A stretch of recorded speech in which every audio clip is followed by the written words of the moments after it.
Prime Minister Narendra Modi last week said 1.3 billion Indians have embarked on one mission to create an Atmanirbhar Bharat which seeks to merge the local with the global and ensure the country's strengths act as a global force multiplier.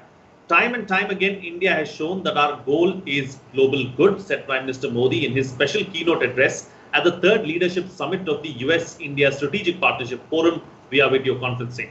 Pitching India amongst the best investment destinations worldwide, the Prime Minister said that the country's political stability and policy continuity makes it the best place for global investors looking for attractive business opportunities during the COVID-19 pandemic. In this edition of The Big Picture, we will analyze the Prime Minister's pitch to merge local with global.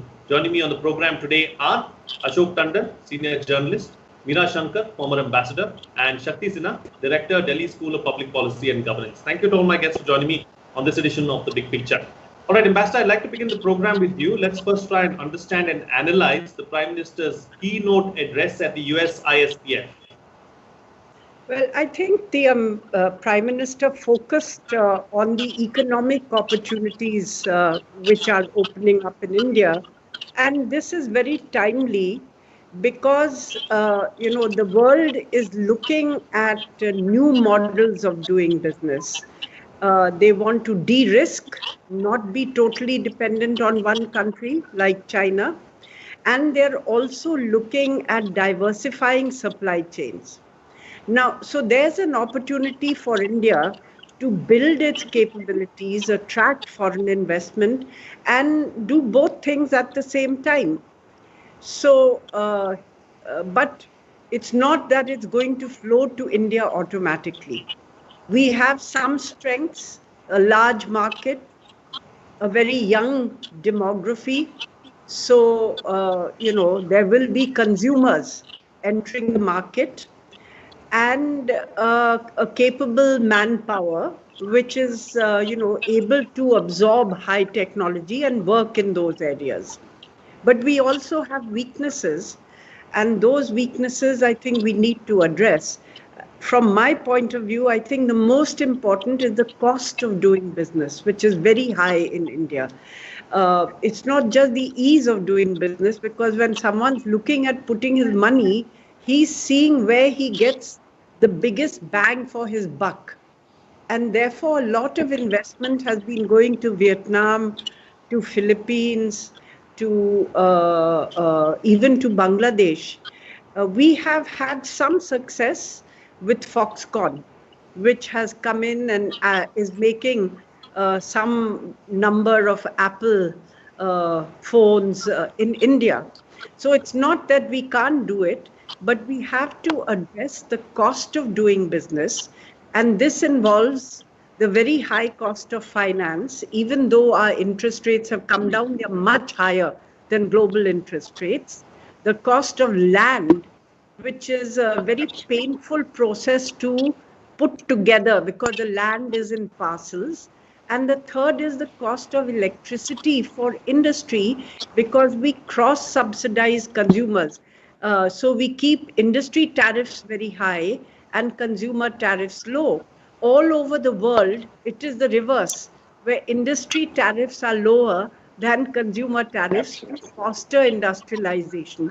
So what this does is that it makes the cost of production in India higher and less competitive than other global destinations, and we need to find ways to address this.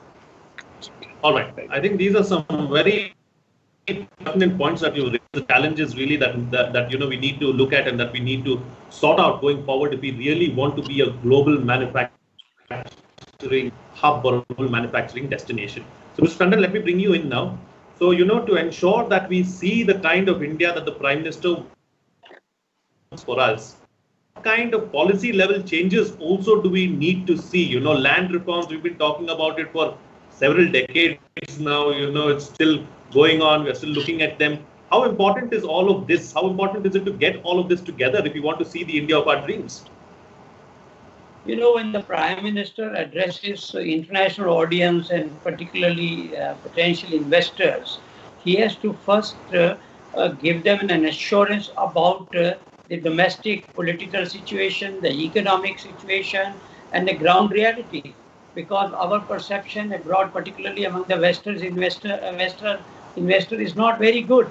So that is why, while he was addressing the potential investors, he first gave a picture of how India has been dealing with the pandemic.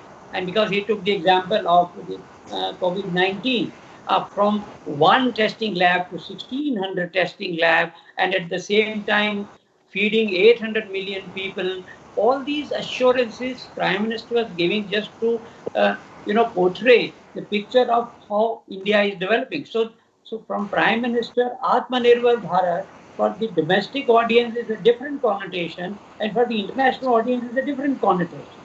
So here, number one, he was trying to tell the international audience and the investor that we have handled the COVID-19 situation extremely well. We have taken care of our poor people, and our goal is, helping the poor. After, giving this a bright picture of the emerging India, because in India he talks of vocal for local, but now he was talking of merging local with global. So India, which is already on the move, will be a very positive and a very interesting climate destination for investment climate. So then he brings in the reforms. What reforms India has done for its domestic people as well as for the potential investor. So he was trying to balance the situation. That he was not just opening doors for foreign investment in sectors like pharma, defense, atomic energy, railway, etc. No, he said, well, we are also progressing. We are doing a satisfactory job, and now I am inviting foreign investors. And then he gave a lot of outlines the concessions which are now being notified, whether it is tax regime or whether it is doing away with red tapeism, etc. Because Ambassador Meena Shankar may be knowing better when she was ambassador in the United States, that by and large India is not very well known in the international arena. So you have to first give a bright picture, a positive picture of your own home turf, and then invite the foreign investors. So I think in that context, Prime Minister's saying that now the local has to be merged with global was an invitation to foreign investors. Please come here. We are opening up so many sectors, and we are giving you a very comfortable and fertile destination for investment. So I think it was a good balancing act on the part of the Prime Minister to project India in a positive tone, and also at the same time, invite investors, giving them whatever the expectations of the potential foreign investors. Absolutely. All right. So, Mr. Sinha, let me come across to you now. Let me take you back a few years to your days as a bureaucrat and take the points that, that the ambassador and Mr. Tandon are making forward with you. The central government can make these pitches, go out, speak to potential investors, try and bring them in. But if the states don't go along, it's going to be another problem altogether, isn't it? Exactly. In fact, when I was hearing the Prime Minister speak the other day, when you were speaking and we were hearing it live, what was coming to mind is exactly that.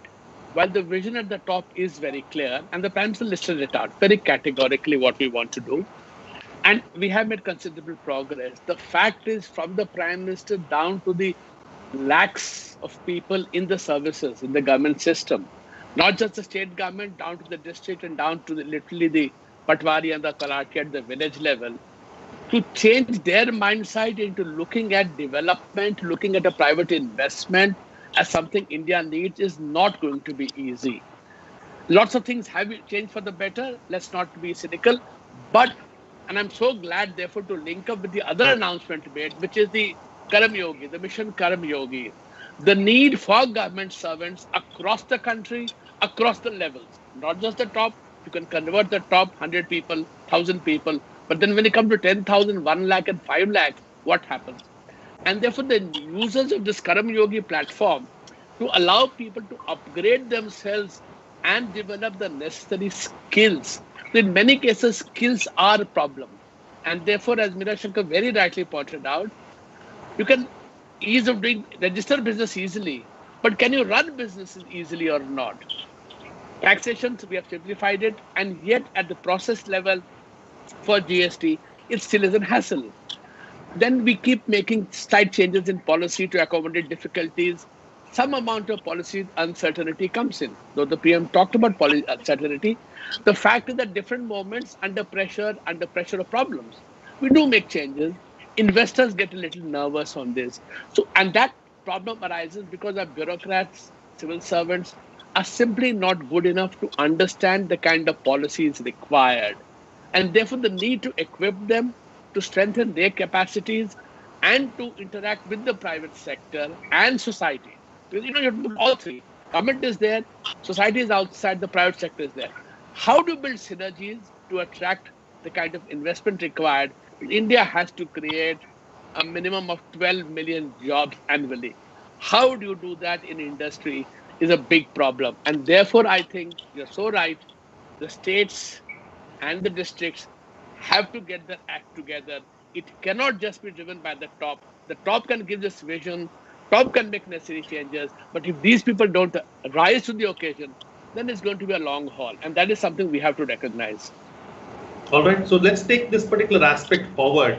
Ambassador, do the foreign investors understand these complexities? How do they work around these complexities? These are some issues that need to be addressed as well. And how can we address these issues? See, the foreign investors understand these complexities, especially if they are coming from a federal structure like the United States, where the federal government may have one policy, one state may have another policy, and the companies there are very used to playing off states one against the other to try to get the best concessional deal for themselves. So that they are prepared for. But buying land, if infrastructure is not there, I think if the government could really set up industrial parks like they did the technology parks, and it needn't be, a very large number, it could be just 10 big, large technology parks along the coast with appropriate infrastructure, not waiting, for somebody from the private sector to come and put in the electricity, to get all the clearances in advance, environmental, etc., especially if the park is reserved for certain kinds of industry which are not environmentally problematic. Then you have the ability to say, look, here is a place, come and set up your industry tomorrow and we'll help you run it. So I think land would be a key thing. Then you need innovative policies like, look, you have the Taj Hotel, Mansingh in Delhi. What is it? It was built on land given by NDMC. That land was NDMC's investment in the project. So they are a co-investor. The Taj Hotel has the contract to run it. So instead of where you want something quickly, land is very expensive, leasing the land or the government using the land as equity on which they can get returns also over a period of time. All these are structures and models which need to be tried to get things going. I think that in terms of finance, we have actually some of our companies have been raising. I think one of the problems we have is the absence of long-term finance. We do not have, our loans from the banks are for 10 years, 12 years. We do not have 30-year loans or bonds for raising finance for infrastructure projects or any projects. And if you have that ability, and you're basically, earning enough, it becomes virtually a self-financing proposal over 30 years. You are able to pay that debt. The absence of long-term debt in India, I think, is a serious gap which we need to address. I think the government should focus on it. Some of our companies are addressing it by really the large ones, by going out to the international market and raising loans there, in dollar terms, completely hedged. And still they find that the rate of interest, despite the hedge, works out cheaper. And if they get a 30-year loan or bond, then, their financing becomes much easier. So I'm just giving these as examples there are innovative things that you need to do, and hand-holding becomes very important. Now, it can be done. I'll tell you, when I was ambassador in Germany and BMW was planning to come to India, and they had a plan. They were very worried because Germans had not come here in very large numbers, and they were wondering whether they will be able to set up. But they got the commitment of the Jayalalitha government to the project. They had a work chart saying that it will take 18 months for them to get their factory and their whole project off the ground.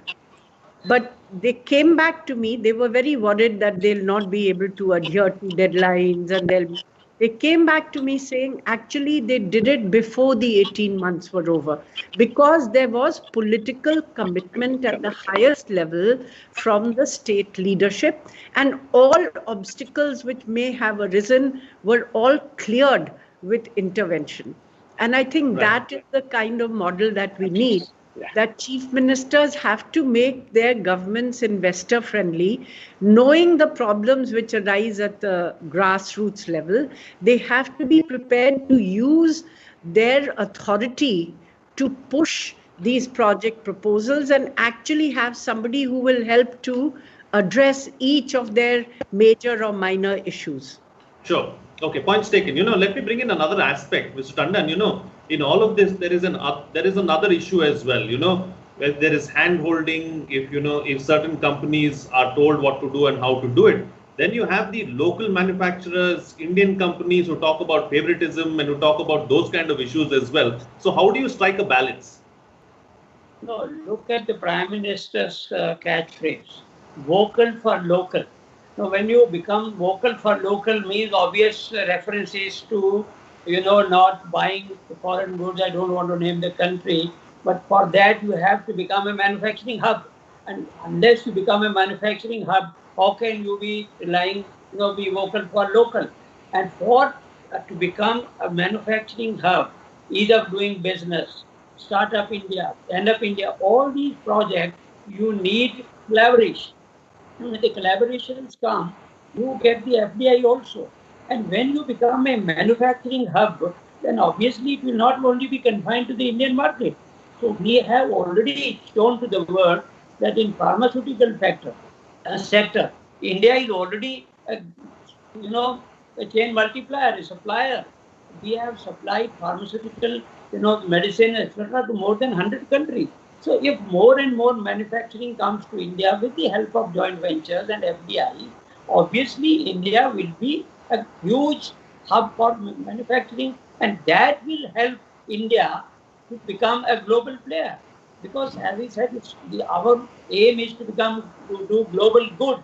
And unless we participate with the rest of the world, we can't be just talking, in terms of having vocal for local. From where will the local stuff come?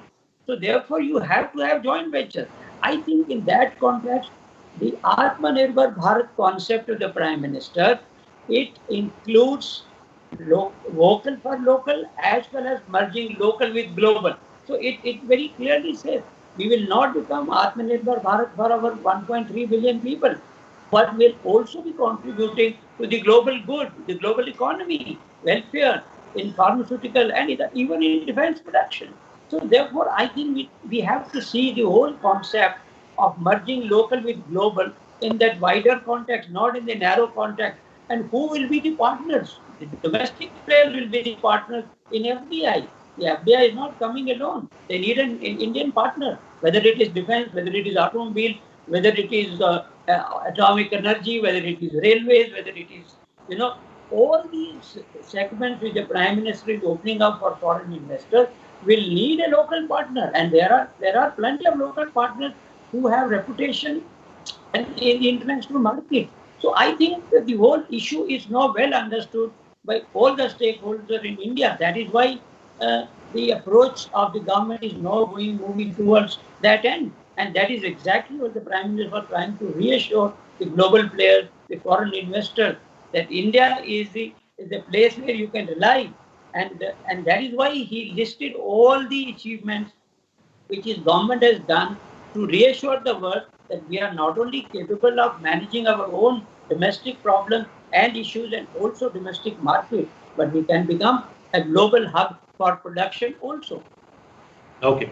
All right, points taken. So let me take a couple of aspects forward with you, Mr. Sinha, and bring in another element as well. So we've seen Vietnam doing really well as far as FDI is concerned, Bangladesh doing extremely well as far as textiles are concerned. What is it that they are doing differently? Is there something that we can learn from these smaller nations and incorporate it here in India? Is it going to be easy for us to do that? And also another issue, Mr. Tandon was talking about collaboration. We've seen several collaborations taking place at the highest level and several major mega projects being undertaken across the country. But the lack of pace is another issue that we need to be concerned about. Yeah, absolutely. Of course, first starting with the Vietnam and Bangladesh example, a couple of things are important. One, of course, is that since both the countries did not have a strong local manufacturing base, to build up on a previous question, so there weren't anybody there who wanted to prevent kind of a foreign thing, or what concerns. Preventing is a strong word, concerns. If I'm a domestic manufacturer, I'm living with high tariffs, I'm living with difficulties of taxation, with high interest, and I see a foreigner coming in, I feel resentful. Now, to manage the transition is difficult, which is what the government is trying to do. Bangladesh and Vietnam, in that sense, started from a more or less a clean slate. Number two, they made things easier, whether it was labor reforms, whether availability of electricity, of land. In the case of Bangladesh, labor, especially for the garment sector, their garment factories employ 5,000 people. We employ 200 people. They get the economies of scale. We do not. So, these are the kind of barriers that we have created over 50, 60 years that are difficult to get rid of. And therefore, we have to, in that sense, really make a changeover, because we need $650 billion of fresh investments every year. FDI will be 50 billion, 40 billion, 60 billion. Balance is domestic, right? We have to create an environment which enables all investments to come in. Forget the color of the investment. And of course, where domestic industry has faced barriers, help them out, work out solutions, long-term money. Earlier we had IDBI Bank, IFCI, ICICI, etc. People had long-term capital. Now we don't have it. So work out ways to smoothen out the entry of all investments, foreign or local. The tensions between the balancing that you wanted between Indian and foreign will go away completely. And that is, I think, is very, very critical for us. How do we move down that path to ensure that really these things come up? Now, collaborations work sometimes they don't work. Many good companies are on their own, have done well on their own. Many need domestic hand-holding. Depends on the sector, depends on the company. So I don't think we should be too worried about that. I mean, so much of our best companies, you now realize, are actually foreign companies in India for 50 years, 100 years. So we think of them as Indian companies, So that depends on each company. So I don't think so we should be really worried about collaboration. We should be more worried about how do I induce investments into manufacturing. And that is something which is $1 million question, which is not million, $1 billion question. Absolutely. I was just going to get to that. It is the $1 billion question, really. How do we incite and induce, in fact, foreign investment into this, and how do we ensure we take that forward? Talking about taking things forward, quick closing comments now with the best way forward, starting first with you, Ambassador. Firstly, I would, to your question, how do we balance between local and global? I would say that these policies should not be only for FDI. They should be for all investment, domestic or foreign, which creates jobs, which creates capacities, which sets up manufacturing facilities in India. So I think we should not distinguish and say industrial parks, if they are set up, should be open to domestic investors as well, to invest as well as foreign investors. So I think that is something which we must keep in mind. Secondly, I think we also need to use government policies, let's say, where we have been dependent on imports, such as solar, where if the government says that we are going to procure for the next 10 years or 5 years, X amount of solar equipment, which has value, X amount of value addition in India, this would be acceptable because India is not a part of the government procurement agreement under the WTO. So we are able to do this. If we do this, capacities will be set up to supply the government instead of just importing from China. So a smart, I wouldn't say over-regulate because we are already over-regulated in so many sectors, but smart regulation. And if you see the two sectors where we have succeeded in India, one is pharma, which has been referred to. The other is automobiles. Both have been as a result of facilitative government policies. In automobiles, we kept high tariffs. So the incentive was for companies to come into India, make components and their automobiles in India rather than supplying from outside. Sure. Now, and in pharma, in the 70s, we had a patent law which did not recognize product patents, only recognized process patents. So it was legally open to our companies to produce the same product through a different process. And that is how they built their capacities for generic pharma, where we are now almost like supplying the world. So these are the two sectors where you can see the direct impact of intelligent government policies leading to capacity creations in India rather than supply from outside. And we have to bend our mind to this as well. Apart from facilitating, reducing the cost of doing business, creating land banks, better finance, etc., I think we need to also look at intelligent government regulation, which would provide an incentive to set up capacities in India rather than supply from outside. Because our biggest plus that we have going for us is the size of our market.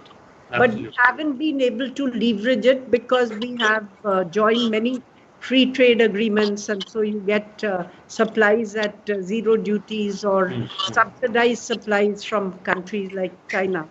So here you have to look at how you can provide an incentive for manufacturing in India rather than outside supply. Absolutely. Mr. Tandon. No, I would like to conclude by saying that now, since every day we get reports of, manufacturing hub being shifted from China to India. So in that context, the Prime Minister reassurance to the global investors with respect to India's democracy, India's political stability, policy continuity, and also the diversity of India. So all these issues, I think, are to address the concerns of the global investors about India itself. That you are looking at India, which is young. 65% of the population is young. So I think these kind of political reassurance on the political front was also necessary, and that is exactly what the Prime Minister did while concluding his speech. So I think these reassurances are required, particularly when we are talking of the investors from the Western world. Sure. All right. And Mr. Sinha, close the show for us with a quick concluding remarks. A strong partnership between the central government, the state governments, a strengthened and well-equipped intellectually and in terms of skills, bureaucracy and civil services, and the ability to develop policy that will encourage investment. That is the way forward. It's not an easy job, but I don't think so, as the PM said, for aspirational India, we have any other option. Absolutely. All right. On that note, then I'll call it a wrap on this edition of The Big Picture. Thank you to all my guests for joining me on the program and putting things into perspective for us. What's coming out of this discussion is that there is a major cost of doing business in India, not just ease of doing business, and these issues need to be addressed. High cost of finance, cost of land, cost of production. These are also issues that need special attention and need special focus if we have to ensure that we get more investment from abroad. What we need going forward is innovative ideas to deal with issues like land and finance. We also need better coordination between the states and the center. Why have countries like Bangladesh and Vietnam done well as far as FDI is concerned? Because they have started with clean slates, unlike us, where we've had legacy issues for several decades. Now that